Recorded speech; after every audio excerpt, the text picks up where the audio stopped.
ಪಾಂಡ್ಯರ ಹಳ್ಳಿಯಲ್ಲಿ ಮೀನಾಕ್ಷಿ ಎಂಬ ಚುಟುಕು ಹೆಣ್ಣು ಮಗು ಹುಟ್ಟುತ್ತಾಳೆ. ಜನರು ಆಶ್ಚರ್ಯದಿಂದ ನೋಡುತ್ತಾರೆ, ಏಕೆಂದರೆ ಅವಳ ಕಣ್ಣುಗಳಲ್ಲಿ ಧೈರ್ಯದ ಜ್ಯೋತಿ ಹೊಳೆಯುತ್ತಿರುತ್ತದೆ. ಮೀನಾಕ್ಷಿ ಚಿಕ್ಕ ವಯಸ್ಸಿನಲ್ಲೇ ಕುದುರೆ ಓಡಿಸುವುದು, ಧನುರ್ವಿದ್ಯೆ, ಖಡ್ಗವಿದ್ಯೆ ಕಲಿಯುತ್ತಾಳೆ.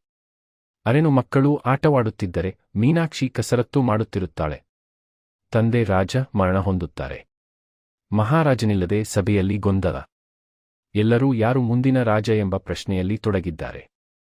ಮೀನಾಕ್ಷಿ ಸಿಂಹದಂತೆ ನಿಂತು ಹೇಳುತ್ತಾಳೆ, ನಾನು ರಾಣಿಯಾಗುತ್ತೇನೆ. ನನ್ನ ತಲೆಯ ಮೇಲೆ ಕಿರೀಟ ಇಡುವ ಸಮಯವಾಯಿತು.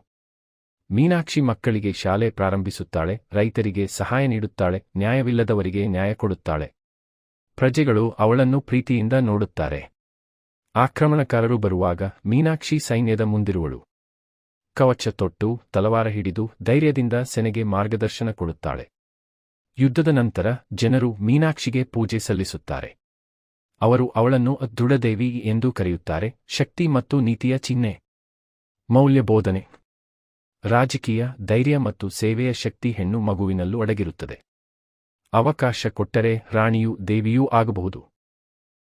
Please like and share this video.